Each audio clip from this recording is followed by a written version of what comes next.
Hola a todos, mi nombre es Jorge López de Vergara. Muchas gracias por reproducir este vídeo, el cual presenta el tema de la monitorización de red enfocada a la seguridad. Aprovecho este momento para agradecer también a la organización de Cyberwall por su invitación para participar en este evento virtual. Mi dirección de correo electrónico es jorge.lopez-vergara@one.es, a la que les animo que me escriban al respecto de cualquier cuestión que les surja al ver este vídeo. Antes de entrar al contenido de esta charla me presento brevemente. Soy ingeniero de telecomunicación por la Universidad Politécnica de Madrid desde 1998 y doctor por la misma universidad desde 2003 en el programa de Ingeniería de Sistemas Telemáticos. Desde 2007 soy profesor titular de universidad en la Escuela Politécnica Superior de la Universidad Autónoma de Madrid, centro en el que ejerzo mi labor docente e investigadora desde finales de 2003. He ocupado puestos de gestión en la Escuela Politécnica Superior de la Universidad Autónoma de Madrid, tales como la Subdirección de Relaciones Externas y la coordinación del Máster en Ingeniería de Telecomunicación. Actualmente soy subdirector de posgrado y formación continua. En lo que a investigación se refiere, soy miembro del Grupo de Investigación en Computación y Redes de Altas Prestaciones desde su creación. He trabajado en múltiples proyectos de investigación, tanto nacionales como europeos, entre los que se incluyen algunos proyectos relacionados con la seguridad en comunicaciones. Como resultado de los proyectos de investigación he publicado más de 100 artículos científicos en revistas y conferencias internacionales. Finalmente, en 2009, junto con otros profesores de la Universidad Autónoma de Madrid y de la Universidad Pública de Navarra, fundamos una spin-off llamada Naudit. Esta empresa se dedica a la monitorización y análisis avanzado de redes y sistemas. En este ámbito, una de las caras de la monitorización, como veremos a continuación, está precisamente ligada a la seguridad. De hecho, Naudit ha proporcionado parte del material que aquí voy a contar a través de la cátedra de redes, sistemas y servicios de altas prestaciones que dicha empresa patrocina en la Universidad Autónoma de Madrid. Para desarrollar el tema de monitorización de red enfocada a la seguridad, esta presentación consta de 3 partes. La primera parte motivará la necesidad de monitorizar las redes en el contexto de la seguridad. Monitorizar una red consiste en vigilar los distintos elementos que la componen, así como el flujo de tráfico en forma de paquetes que lo atraviesan. Una vez haya quedado suficientemente motivada la cuestión de la monitorización, presentaremos 2 temas. Primero, plantearemos cómo llevar a cabo esta monitorización en redes de muy alta velocidad, en la que existen retos cara a manejar una cantidad tan alta de datos. De forma complementaria al tema anterior, también plantearemos la monitorización de los distintos elementos de seguridad que se despliegan habitualmente en las redes, tales como cortafuegos, redes privadas virtuales, sistemas de detección y protección ante intrusiones, entre otros. Concluiremos la charla resumiendo las ideas principales de la misma. Entramos ya en materia, dando ahora respuesta a la pregunta de por qué es necesario monitorizar las redes en el contexto de la seguridad. Normalmente, al asegurar una infraestructura informática se suele hacer un despliegue de elementos de seguridad, tales como cortafuegos o sistemas de detección de intrusiones. Si bien este despliegue es fundamental, el uso de terminales de los propios usuarios o bien el acceso en teletrabajo a las redes empresariales hace necesario que complementemos el despliegue de estos sistemas con una correcta supervisión de los mismos, combinando la información proporcionada por todos ellos. Adicionalmente, el propio tráfico de datos que está habiendo en la red pasa a ser una fuente de datos esencial en este escenario. En la supervisión de la seguridad, las organizaciones establecen SOCs o Centros de Operaciones de Seguridad, en los que existen los SIEMs o Security Information and Event Management, que gestionan las distintas fuentes de datos de seguridad, cortafuegos, antivirus, sistemas para evitar la pérdida de datos, etc. Sin embargo, los SOCs se centran en los eventos que generan estos dispositivos de seguridad, y muy pocos añaden la monitorización a nivel de tráfico como fuente de datos esencial a vigilar. Los datos que se pueden obtener por este medio cubren desde los paquetes de datos a registros de flujos o NetFlow o las peticiones y respuestas de un protocolo esencial en la resolución de nombres de red, como sería el caso de DNS. La causa de que estas fuentes de datos no se utilizan habitualmente en la seguridad es debido a que el volumen de información a manejar es muy alto, pudiendo ser superior a cientos de millones de paquetes por segundo en redes de muy alta tasa. Los registros de NetFlow contabilizan el conjunto de paquetes asociado a un mismo flujo de red o conexión. Esta contabilización se hace comúnmente en los routers, pero habitualmente se obtiene tras muestrear los paquetes, típicamente tomando uno de cada 100. Esto se hace para reducir la carga que genera su contabilización en los elementos de conmutación de la red. Y este hecho también provoca que los registros en NetFlow no sean siempre válidos como mecanismo de monitorización. Por otro lado, los routers no siempre disponen de capacidad computacional suficiente para monitorizar los flujos sin muestreo, y añadir una tarjeta para este fin en cada router de la organización puede resultar muy costoso. Todo lo anterior lleva a que eventos de seguridad que serían observables en el tráfico de la red puedan resultar inadvertidos por el SOC, pues únicamente genera alertas a partir de la fuente de información que procesa, que no incluye las anteriores debido a su alta tasa. Para evitar esto, debe plantearse una solución en la que la monitorización de la seguridad sea integral, incluyendo información del tráfico de la red para poder identificar las amenazas. Puede parecer que los sistemas actuales ya incluyen todo lo necesario para poder detectar amenazas de seguridad. Sin embargo, la experiencia nos dice lo contrario. Valga el siguiente ejemplo para reforzar la necesidad de estar monitorizando el tráfico de red. En un gran banco en el que desplegamos un sistema de monitorización de red sucedió lo siguiente. Había un malware que se comunicaba con un servidor de Command and Control de una botnet. Para evitar ser detectado, el malware no usaba el DNS. Cabe mencionar que otros malware usan precisamente el DNS como medio para realizar este tipo de comunicaciones, lo que también refuerza la necesidad de monitorizar las peticiones y respuestas de DNS que se observan en la red. Debido al muestreo que tenían los routers, los registros NetFlow tampoco detectaban esta comunicación al transmitirse a una tasa muy baja.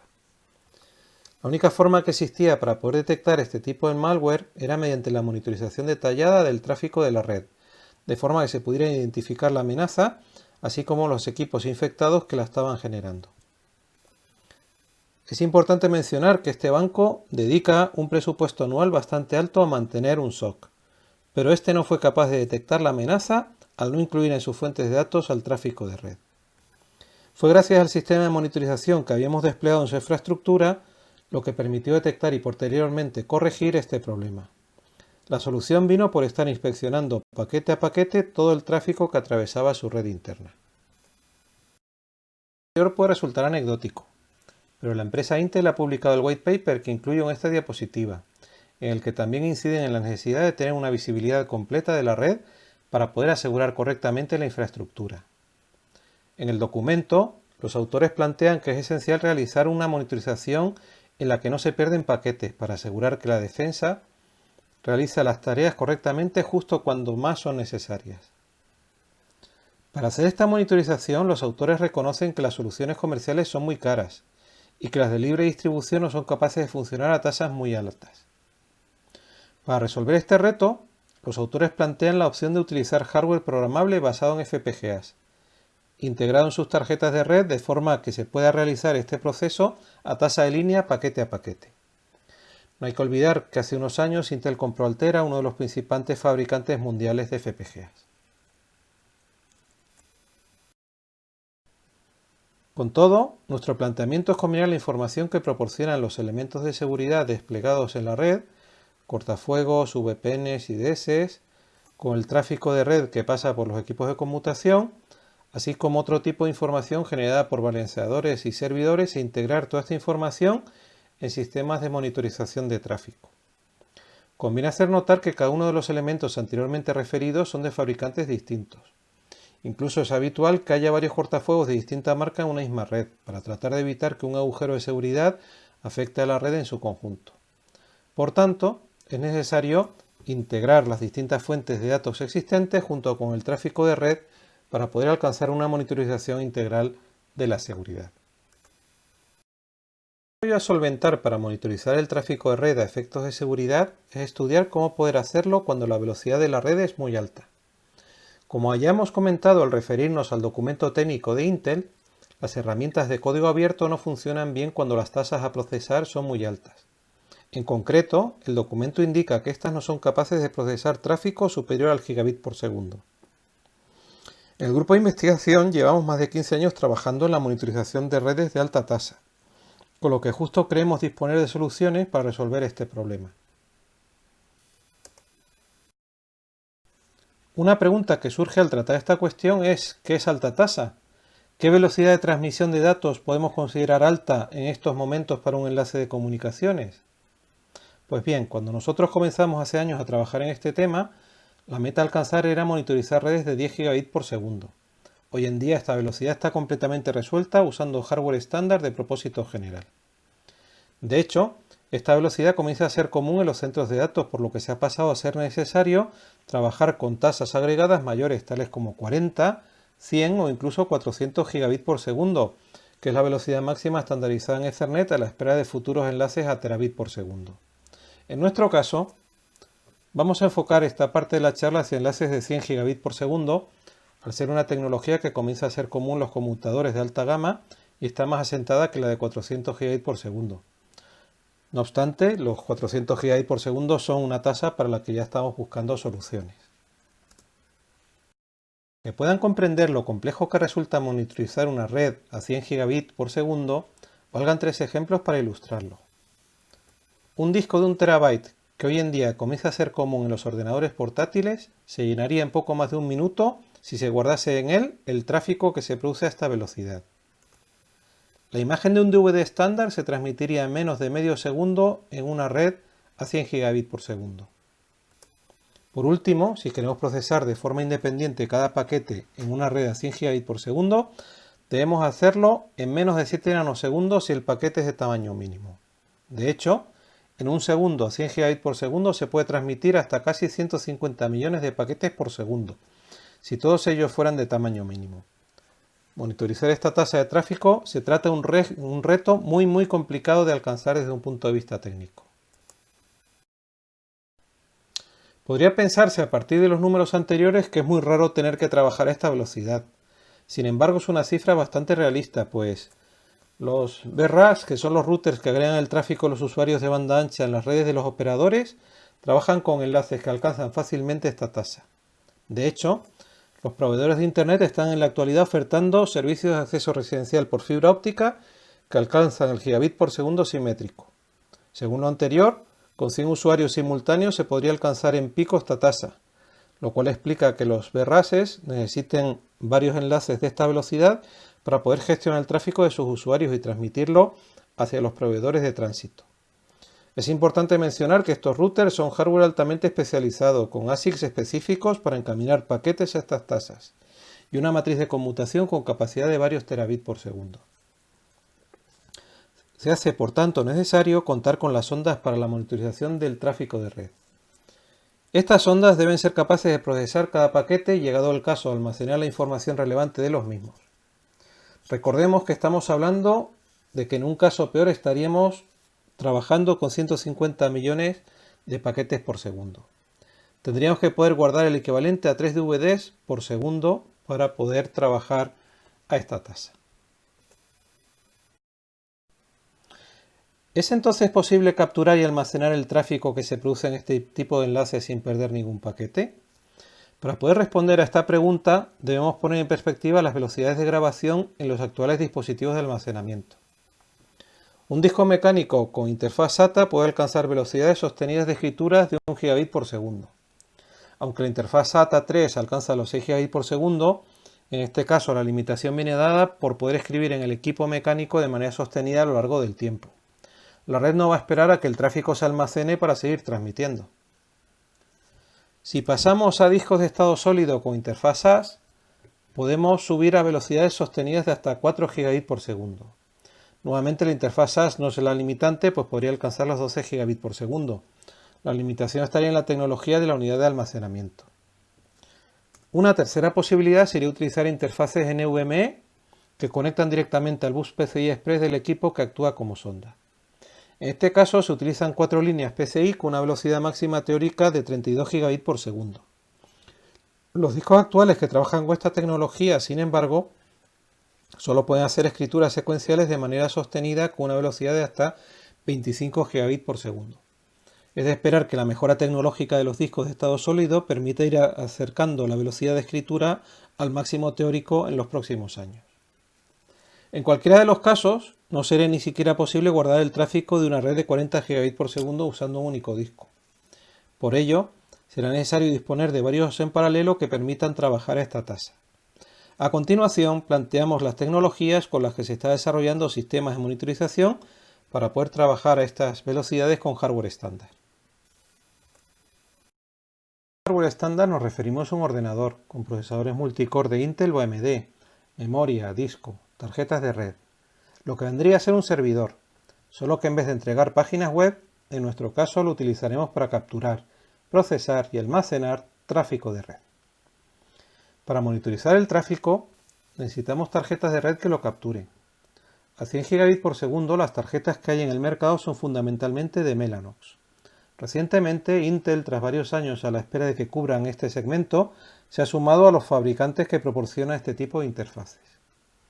Es conveniente comentar que estas tarjetas usan 16 líneas PCI Express, por lo que el ancho de banda máximo que se puede gestionar es de 128 gigabits por segundo y tarjeta. Aunque haya tarjetas de doble puerto, no vamos a poder capturar 200 gigabits por segundo de una misma tarjeta con la tecnología actual PCI Express 3 y habrá que esperar a nuevas versiones de PCI que permitan trabajar a mayor tasa.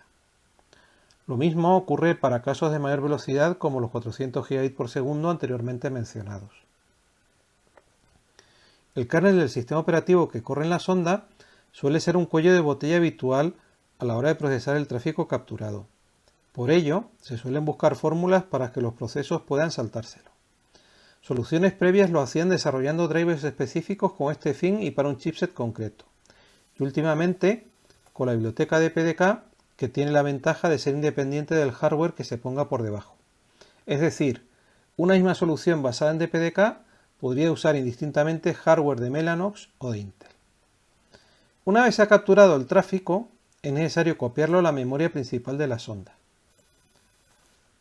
Dada la tasa a la que se está trabajando y el hecho de que la memoria actuará como un buffer entre la tarjeta de red y el sistema de almacenamiento, vamos a necesitar un gran volumen de memoria, varias decenas de gigabytes.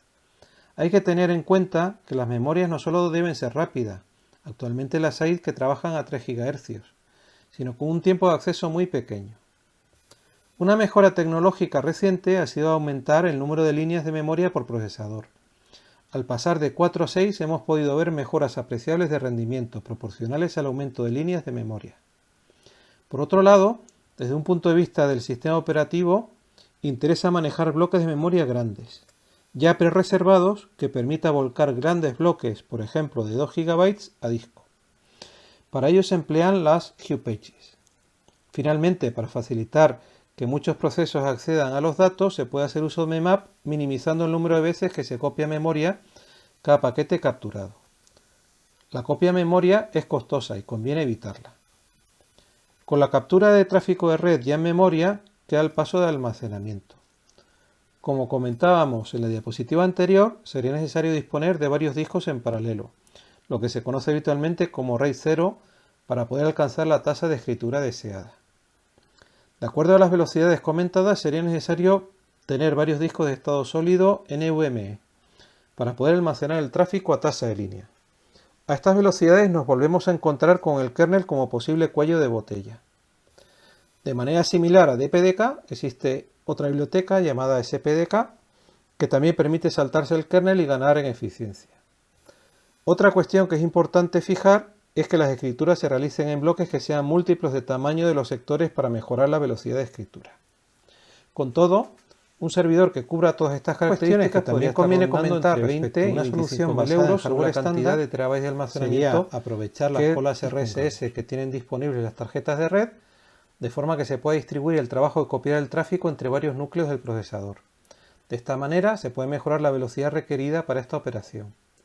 En la diapositiva siguiente veremos un ejemplo en el que se usan varias de estas colas. Adicionalmente a esto, también hemos observado que no conviene dejar el sistema operativo que asigne de forma dinámica los procesos a los núcleos.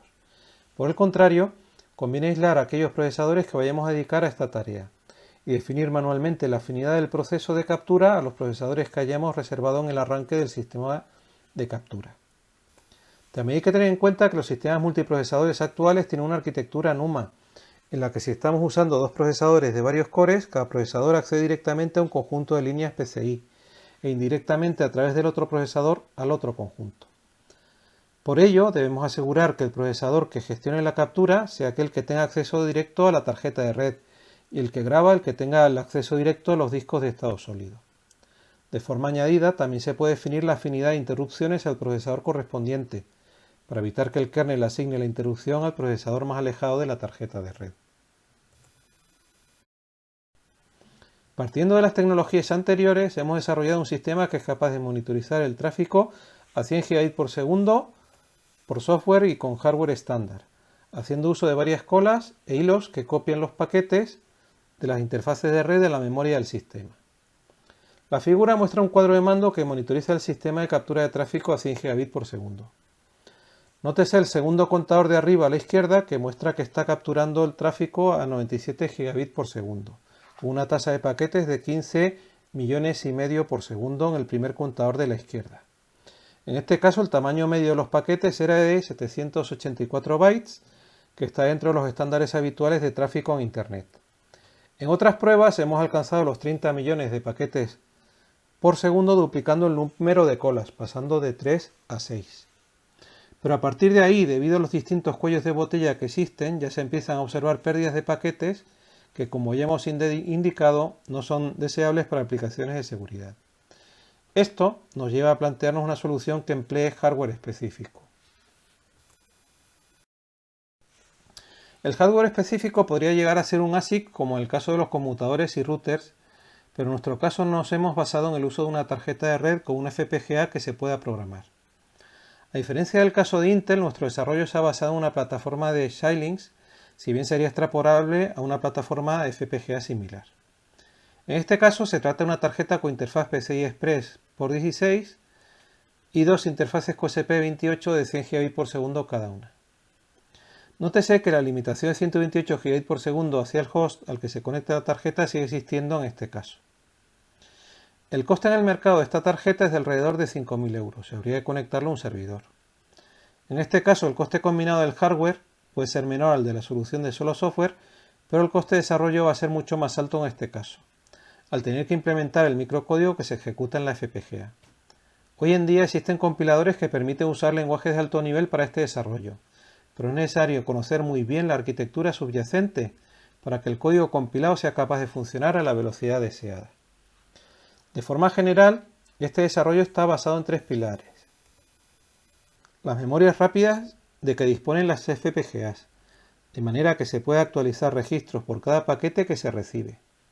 Gracias a ellas se puede establecer una jerarquía de caché, teniendo además en cuenta que las transmisiones de paquetes se producen a ráfagas, por lo que habrá con alta probabilidad varios paquetes seguidos de un mismo flujo.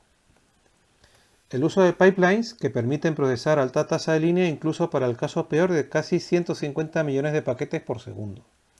La segmentación permite trabajar incluso en este caso tan exigente al independizar el procesado de cada paquete.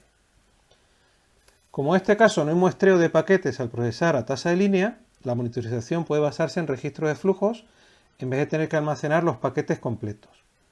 Los flujos se exportarían a un segundo sistema, que puede ser el equipo en el que está la tarjeta insertada, que es el que se encargaría de realizar la monitorización siguiendo las reglas habituales de exportación, ya sea por finalización de la conexión o por inactividad de la misma. Comparando ambas soluciones basadas en hardware estándar o específico, encontramos las siguientes ventajas e inconvenientes. En el caso de hardware estándar, el coste de desarrollo sería algo menor que el del desarrollo sobre la FPGA. No obstante, se trata de aplicaciones complejas en las que hay que trabajar a bajo nivel, por lo que es necesario disponer de ingenieros especializados. Como inconveniente, en condiciones anómalas, con una tasa de paquetes excesiva, el sistema perderá paquetes, por lo que no va a ser completamente útil en esta situación. En cualquier caso, si se diera, estaríamos seguramente ante un ataque de negación de servicio que esté provocando este aumento en el número de paquetes transmitidos y por lo tanto esa pérdida de paquetes podría ser indicativo de este problema. En el caso de hardware específico, la ventaja es precisamente el asegurar que es capaz de trabajar a tasa de línea, hasta el caso peor de casi 150 millones de paquetes por segundo. Como inconveniente y en contraposición con el caso de hardware estándar, el coste de desarrollo es mucho más alto. Aunque también se necesita de ingenieros especializados, el ciclo de desarrollo es mucho más complejo y costoso de probar. Los tiempos de compilación para generar microcódigo de las FPGAs es del orden de 1 hora por cada iteración que se realice. Otra cuestión que es importante tratar no es ya la captura del tráfico o su almacenamiento, sino poder clasificar el tráfico e identificar si dicho tráfico es bueno o malo a 100 gigabits por segundo. Lamentablemente esto no es fácil de saber, y menos en la actualidad en la que la mayor parte del tráfico se transmite cifrado. ¿Cómo podría hacerse en este caso? Bien, existen distintas alternativas. Una puede ser manteniendo información de cada una de las conexiones que hay activas. Por ejemplo, mirando los campos de TLS como el SNI o el server Hello, que actualmente todavía van sin cifrar y permiten saber el nombre del servidor al que se está conectando el cliente. Otras opciones son basándose en el tiempo entre paquetes o el tamaño de los paquetes para disponer de un mecanismo para identificar el tipo de tráfico que se está transmitiendo en cada caso para cada conexión. El problema de estas soluciones son que es necesario mantener el estado de las conexiones y esto resulta muy costoso a alta velocidad. Últimamente, otra opción que no requeriría mantener el estado de las conexiones es tratar de clasificar cada paquete de forma independiente. Esta solución, que puede resultar chocante a primera vista, parece ser posible mediante el uso de redes neuronales convolucionales. Tiene la ventaja de que no requiere mantener el estado de las conexiones y así puede ser más fácil de implementar en sistemas de monitorización. Las redes neuronales convolucionales se utilizan habitualmente para clasificar imágenes y detectar en las mismas la presencia de personas, animales o cosas. La cuestión es si este tipo de redes neuronales se pueden emplear también para clasificar tipos de tráfico en paquetes de red. Para poder hacer la clasificación de paquetes, al igual que ocurre con imágenes, es necesario disponer de trazas etiquetadas, de manera que la red pueda aprender si un paquete es normal o malicioso. Los paquetes pueden representarse como imágenes, si bien los resultados mejores se suelen obtener en una dimensión, como una secuencia de bytes. Para poder hacer este entrenamiento en un tiempo razonable, habitualmente se utilizan GPUs que permiten paralelizar todos los cálculos de convolución. En la figura que pongo a continuación, tomada de un artículo de otros investigadores, se muestran 9 paquetes de 4 clases de tráfico distintos. Se puede observar que todos ellos presentan un patrón similar para paquetes de una misma clase, diferente entre clases diferentes. Las partes negras, que ocurren en el caso de Geodo, se corresponderían con paquetes más cortos, ya que ha habido que rellenar para completar el tamaño de la imagen. Las clases de arriba son de aplicaciones benignas. Weibo es un servicio de vídeos online similar a YouTube y popular en China. Y World of Warcraft es un videojuego online. Las clases de abajo, por el contrario, son casos concretos de malware. En el artículo de referencia, los autores eran capaces, mediante este tipo de redes neuronales convolucionales, distinguir ambos tipos de tráfico, aun teniendo en cuenta que se transmitía cifrado. La ventaja de esta solución es que una vez que se ha obtenido la red neuronal que se realiza esta clasificación, es posible portarla a una FPGA que podrá realizar esta labor incluso en el caso tan exigente de que se transmita a 100 gigabits por segundo, aprovechando nuevamente las características de este tipo de plataformas. Para terminar esta parte de la presentación, hago un pequeño inciso para aquellos que tengan interés en profundizar en este tema de monitorización a alta tasa. En este ámbito tengo varios artículos junto con otros profesores e investigadores del grupo de investigación que amplían lo aquí presentado. El primer de los tres artículos que dejo aquí indicados plantea las tecnologías para hacer captura a alta tasa utilizando hardware estándar y programación haciendo uso, por ejemplo, de DPDK. El segundo plantea una arquitectura no ya para capturar, sino para hacer un procesado de todo este tráfico de forma eficiente, basado en tecnologías de Big Data para trabajar con este tráfico en tiempo real. El tercero de los artículos plantea la monitorización desde el punto de vista de hardware específico y basado en FPGA. Todos los artículos los tengo colgados en mi página web de forma abierta para su descarga, por lo que podéis descargarlo cuando queráis. Hecha esta recomendación, pasamos a la última parte de la charla en la que planteo ejemplos en los que se monitorizan de forma integrada los distintos elementos de seguridad de una red. Una vez hemos presentado la monitorización del tráfico de red, conviene enfocarse en algunos elementos de la misma que son esenciales para proporcionar la seguridad. Estaríamos hablando de los cortafuegos, que son puntos de defensa perimetral, y de las redes privadas virtuales que posibilitan el acceso a los sistemas internos de las empresas desde el exterior de la misma. Adicionalmente, también de sistemas de detección y protección ante intrusiones, antivirus, proxies, etc.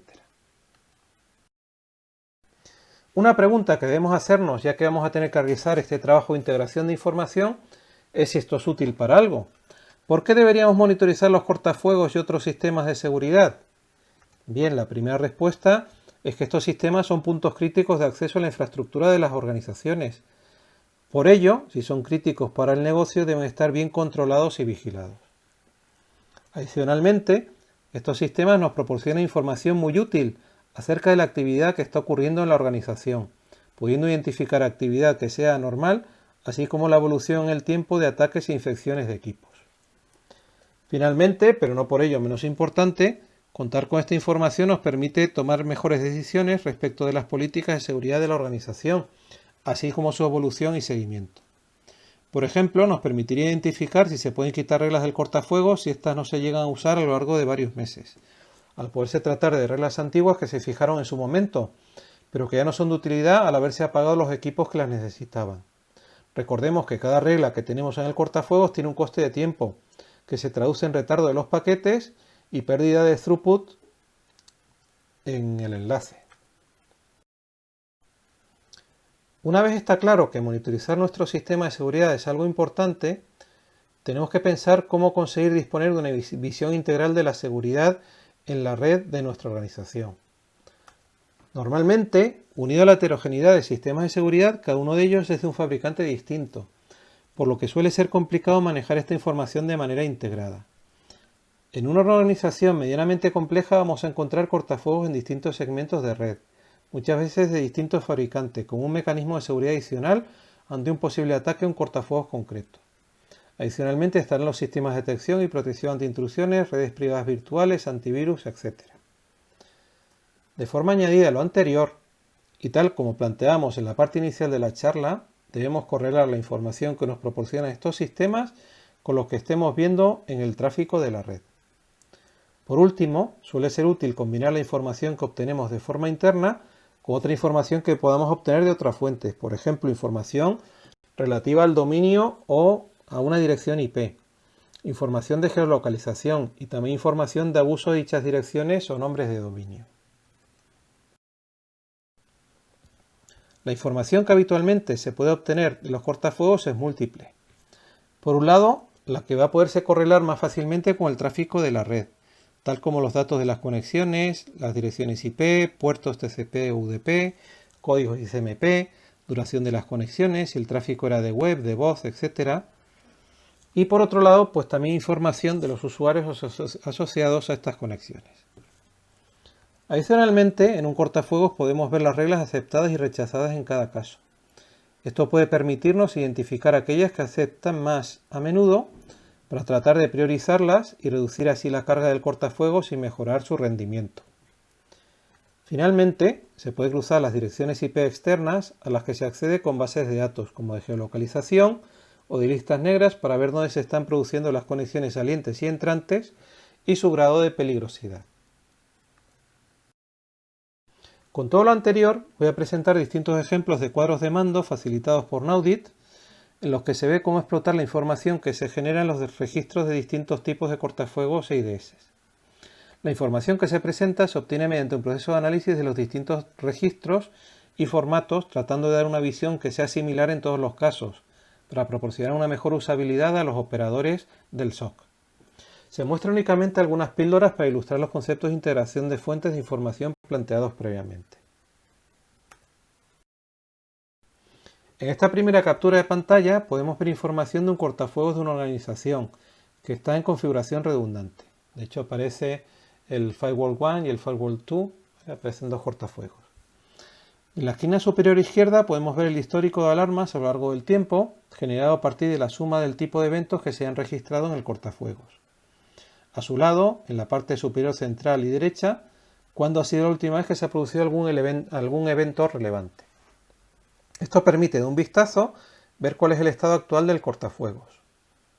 Por otro lado, en la parte inferior se muestra información acerca de la carga del cortafuegos en términos de uso de CPU y memoria. Recordemos que un cortafuegos es un elemento crítico, por lo que la monitorización no debe únicamente plantearse en términos de tráfico, que se deja pasar o se bloquea, sino también del propio estado del equipo. Pasando ya a datos referidos con el tráfico, el primer panel muestra el número de sesiones concurrentes en cada uno de los cortafuegos. Solo el activo muestra sesiones al estar el otro a la espera de tener que ponerse en marcha. El segundo panel, el volumen de tráfico en subida y bajada. Se muestran ambos en espejo para una mejor visualización. Tanto en el caso de sesiones como de volumen de tráfico se observa el comportamiento habitual de una red empresarial, con pocas sesiones y poco tráfico durante la noche y mucho durante la mañana, reduciéndose en la tarde. Los dos paneles inferiores dan información de eventos referidos al tráfico. A la izquierda eventos no prioritarios y a la derecha eventos prioritarios. Nótese que los eventos prioritarios no responden a la curva habitual de actividad. En este otro cuadro de mando se muestra información de un sistema de protección de intrusiones, o IPS. Los paneles superiores geolocalizan las direcciones de conexiones entrantes y salientes. De esta manera se puede identificar rápidamente si se está recibiendo tráfico de países que pueden resultar sospechosos.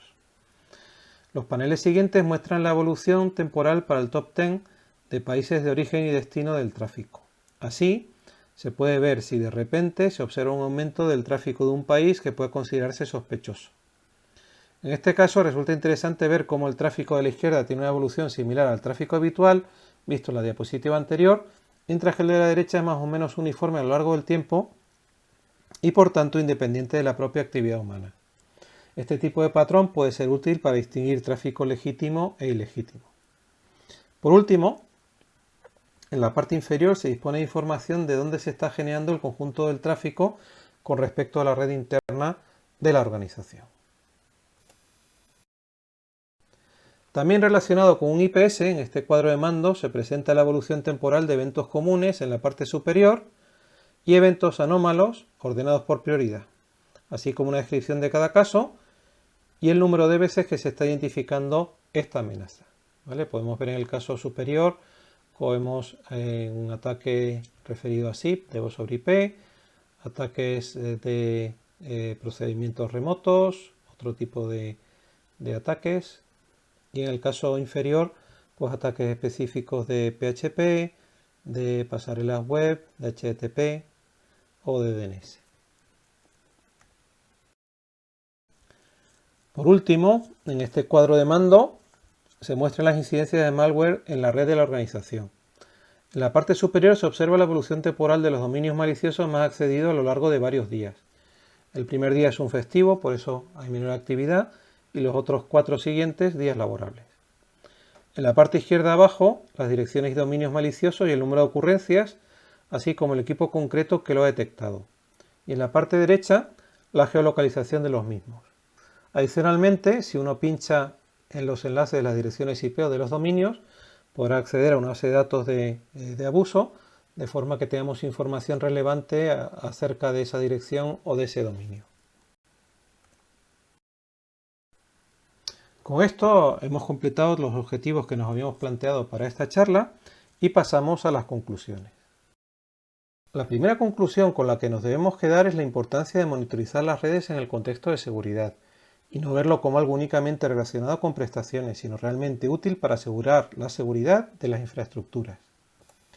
La segunda es ser consciente de lo complejo que puede ser monitorizar, almacenar o clasificar tráfico a alta tasa, siendo actualmente 100 gigabits por segundo la velocidad que empieza a estar presente en las infraestructuras de grandes organizaciones. Por último, la importancia de combinar la información del tráfico con información que se puede obtener a partir de los registros de los cortafuegos y otros elementos de seguridad, de manera que se pueda tener una visión integral de la seguridad. Finalizamos la presentación, en la que hemos planteado la monitorización de redes y sistemas con un enfoque centrado en la seguridad. Muchas gracias por haber llegado hasta aquí. Espero que les haya gustado y que encuentren de utilidad las ideas aquí presentadas. Para cualquier consulta al respecto de lo planteado en la presentación, mi dirección es jorge.lopez-vergara@uam.es. Espero sus comentarios. Hasta pronto.